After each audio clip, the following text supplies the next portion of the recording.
Muy buenos días, queridos alumnos de tercero de secundaria. El día de hoy vamos a tocar un tema nuevo. Vamos a tocar los planos del lenguaje. Vamos a ver los planos del lenguaje. A ver, nos haremos la siguiente pregunta. ¿Los animales se comunican? ¿Qué dicen ustedes?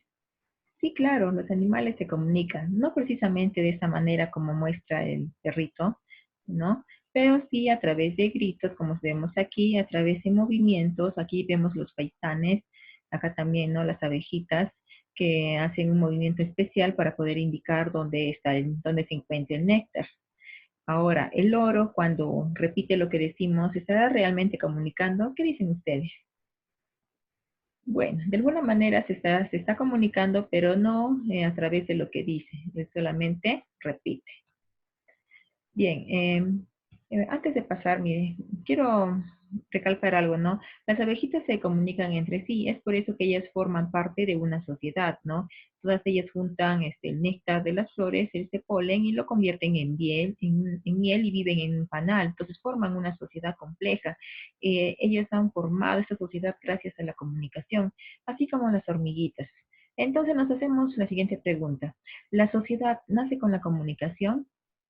Bueno, si la respuesta fuese sí, que la sociedad nace con la comunicación, como en el ejemplo de las abejitas y de las hormiguitas, entonces el mayor desarrollo de la sociedad humana se debe a que también es más desarrollado su sistema de comunicación. ¿Y cuál es el sistema de comunicación de la sociedad humana? El lenguaje.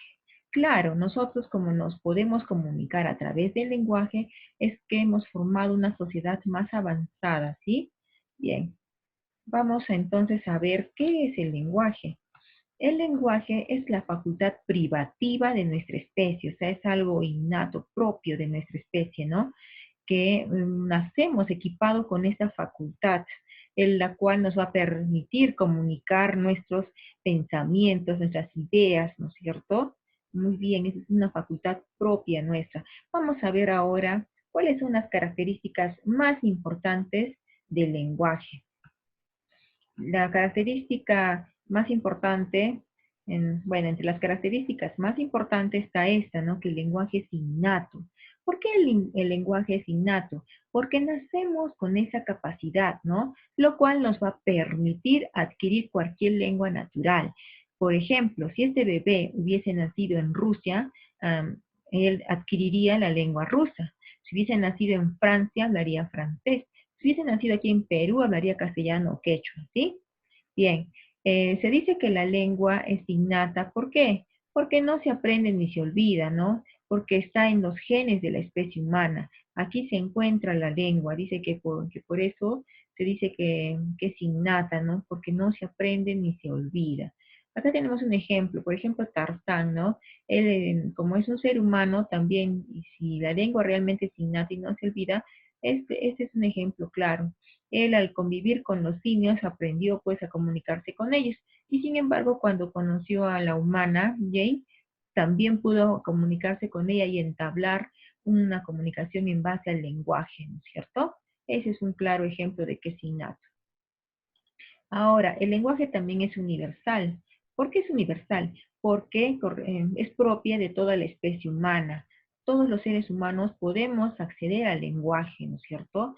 Eh, Podemos acceder a él. No importa si hablamos de diferentes tipos de idiomas o lenguas, esos idiomas o lenguas son lenguaje prácticamente, pertenecen al lenguaje. Por eso se dice que es universal porque está presente en toda la especie humana. Ahora, el lenguaje es articulado. ¿Por qué se dice que el lenguaje es articulado? Porque tiene dos partes, ¿no es cierto? Tiene dos partes, uno que está constituido por palabras, que se llama primera articulación, y otra que está constituida por fonemas, que se llama segunda articulación. En la primera articulación vemos, ¿no?, que esta palabra se puede dividir en unidades mucho más pequeñas, que son los morfemas.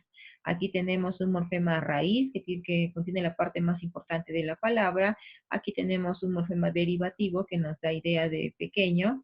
Aquí tenemos un morfema este, también derivativo, que nos da idea de género, y también aquí está ese, que es otro morfema que nos da idea de plural, ¿sí?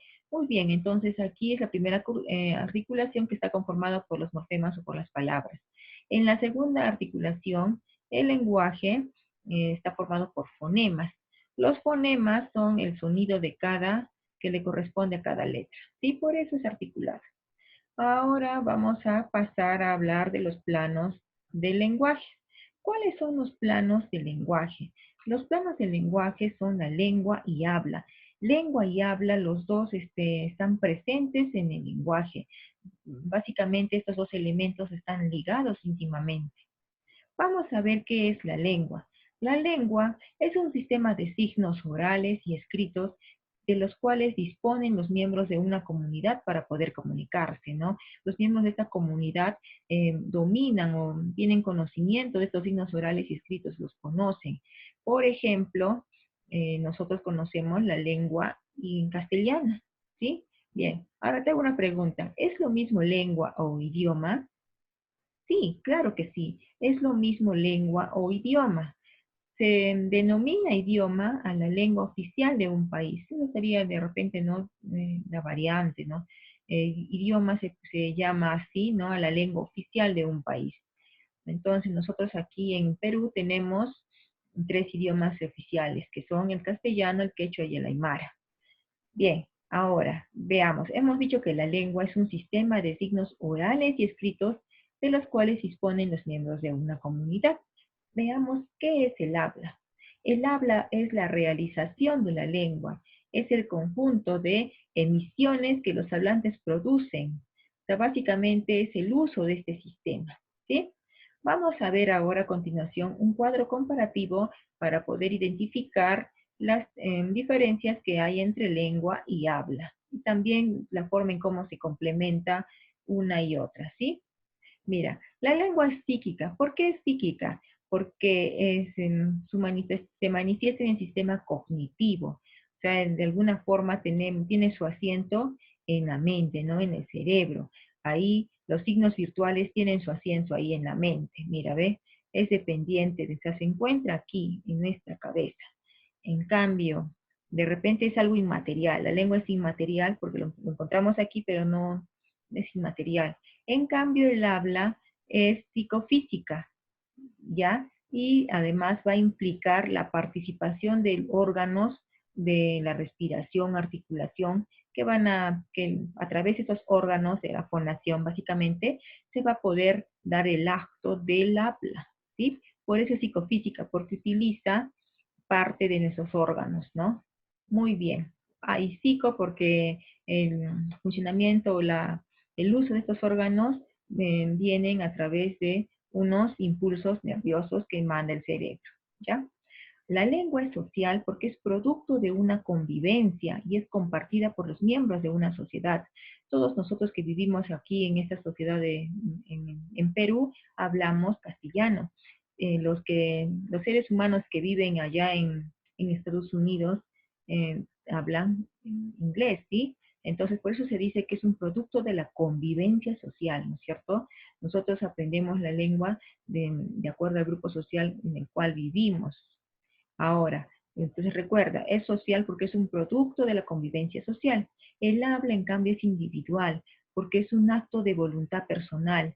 La manera de hablar que cada uno de nosotros está determinado por diferentes factores, ya sean personales, edad, sexo, etcétera, ¿sí? Entonces, incluso cada uno de nosotros tiene una forma particular de dirigirse, de expresarse, de hablar. Por eso se dice que es individual, ¿sí? Bien, la lengua es un sistema. ¿Por qué? Porque los elementos que lo conforman, o sea, los signos, van a estar íntimamente relacionados. Y justamente nosotros estudiamos este sistema, ¿no? A través de la gramática, de la morfología, de la sintaxis. Bien, el habla es el uso de ese sistema, es la realización concreta a través de la emisión de estos sonidos articulados, ¿sí? La lengua es un producto histórico porque es una herencia cultural.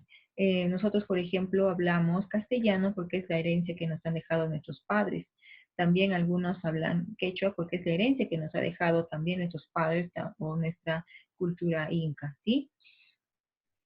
la lengua es un acto momentáneo, perdón, el habla es un acto momentáneo. ¿Por qué? Porque solo se verifica en el instante en que se está pronunciando. Cuando dejas de pronunciar ya dejaste de hablar. Por eso se dice que es momentáneo. Ahora, la lengua es teórica porque toda lengua puede ser analizada, puede ser descrita, ¿no? Tiene unas normas y principios, por eso nosotros estudiamos nuestro idioma, tiene reglas, cómo poder escribir tal palabra, etcétera, ¿no? Muy bien, por eso es teórica. En cambio, el habla es práctica porque es una acción concreta, ¿no? Vamos a continuar ahora con el dialecto. ¿Qué es el dialecto? El dialecto es la variación de una lengua, ¿no? Es la distinta forma de hablar que tenemos por razones geográficas. Aquí tenemos a tres personajes. Tenemos acá un niñito, ¿no? Mira que él se va a expresar en castellano de Lima. En el castellano de Lima, él va a hablar de la siguiente manera, o se va a expresar de la siguiente manera.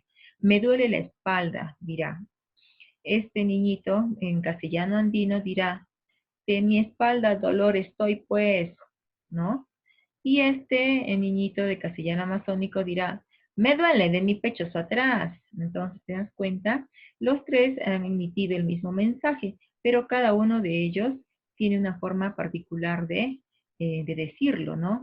Una forma particular de hablar. Y justamente a esta forma particular de hablar, eh, de alguna forma diferenciada por razones geográficas, se llama dialecto. Muy bien.